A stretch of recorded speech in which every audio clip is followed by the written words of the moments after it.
আসসালামু আলাইকুম প্রিয় বন্ধুরা।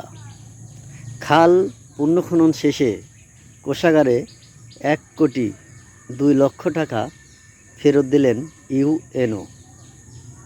আসলে বাংলাদেশে এরকম ঘটনা খুব কম দেখা যায়।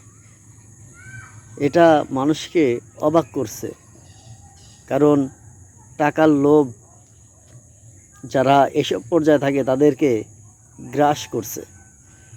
আর সেখান থেকে টাকাটা ফেরত দেওয়া দেশের জন্যে, দেশের মানুষের কল্যাণের জন্যে, ইচ্ছা করলেও মেরে খেতে পারত, কিন্তু ফেরত দিছে আরও কোষাগারে।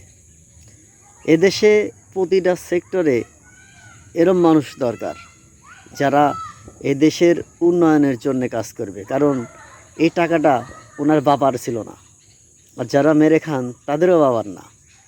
এ টাকা সরকারের, জনগণের।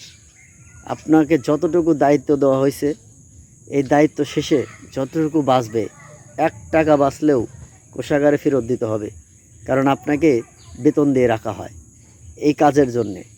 আপনাকে এই বাঁচা টাকা মেরে খাওয়ার জন্যে না, এবং কাজকে খারাপ করে, কাজকে ২ নাম্বার করে টাকা বাঁচিয়ে খাওয়ার জন্যেও না। অতএব ওনার থেকে শিক্ষা নেন।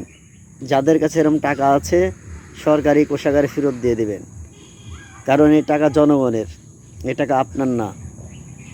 যাই হোক, উনি একটা মহৎ মানুষ, একটা ভালো কাজ করছে, প্রশংসনীয় কাজ করছে। ওনার জন্যে এরম কাজ আরও ওনাকে দেওয়া উচিত।